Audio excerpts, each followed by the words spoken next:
Hi, everybody. Pastor Andrew here again. And right now, I want to move on to the next episode in the Winsome Witnessing video series, which talks about chapters 3 and 4 in the book.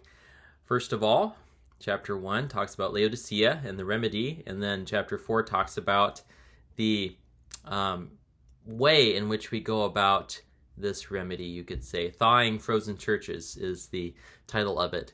So first of all, we learn a lot as Adventists, in most cases, about Laodicea being the church that lives right up until the time Christ comes, and it's also the lukewarm church, it's the complacent church, it's the church that embodies pretty much the 21st century attitude that you see in so many churches today. But the big thing that we should be asking ourselves is, how do we avoid the complacent attitude of Laodicea?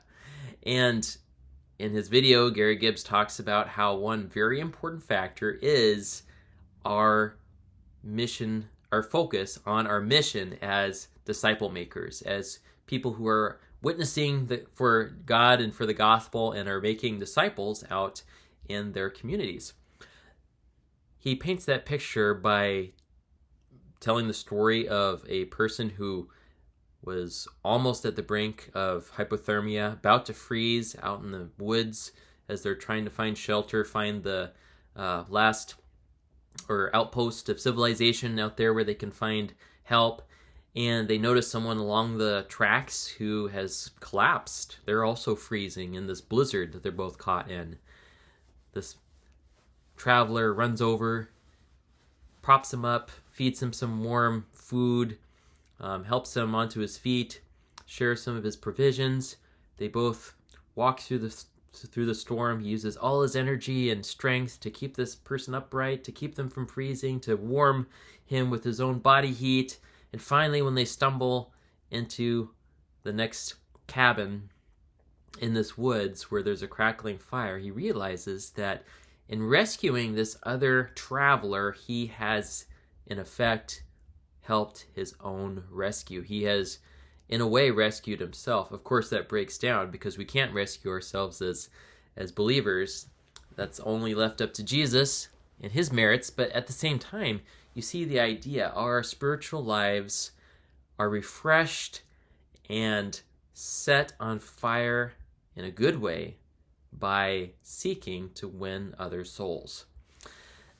And the next question, logically, is where do we go from here? Now that that's the case and we see the remedy behind Laodicea, or getting out of Laodicea, where do we go from here? And many times the biggest barrier that people face is, how do I make conversation with a total stranger? Because we even have guests that come into our churches. They want to find out what the message is about. They've been studying the Bible. They want answers. They come, and that first impression that they get of the church congregation is so key. And very often, all it takes is a few great conversations. I mean, as many as possible is great, but if they could just have several good conversations with the local members, they are much more likely to want to come back, to be involved, to once again attend and find out more about this church. But so often people hold back. They feel awkward. They're kind of scared of talking to a stranger, someone they don't know anything about, or they don't know how to start, or how do you even find a jumping off point?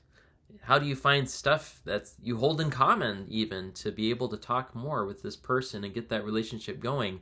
Well, to answer all these questions, here's a start. And it all boils down to an acronym called FORT.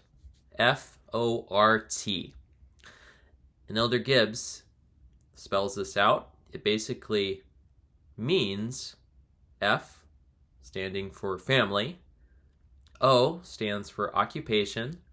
R stands for religion. And T stands for testimony. So to unpack that a little bit more, think of F as being these questions. When you meet this person for the first time and you exchange greetings, you could first off ask, are you originally from here? How long have you been in the community? Where are you from originally? And here's another question that leads more towards family. How's your family doing? Questions like that can just get people talking about something that is dear to them, that's important to them. Whether it's children that have grown up or moved to a nearby town, or to and aunts or uncles that live nearby, or their parents who live nearby, or brothers and sisters. It doesn't matter. It could be a very personable way to start that conversation and get them talking. Remember, it's about listening as well, and inviting conversation by asking thoughtful questions. And then from there, you can go into what kind of work do you do? How long have you worked here? How's your work going? If they're at church and this is the setting, you could ask, do you normally attend here? What is your religious background? And if you don't attend here, which church do you attend? And once you start on that road towards more spiritual topics, then very often it opens up the way for you to present your testimony of how you met Christ, of how you started that relationship, that connection with Jesus. And bear in mind, of course, that this is a two-way street. You want to be sharing about yourself to a certain extent, and reciprocate and help them get to know you by sharing about your family, your job, how long you've lived here, and all that sort of thing.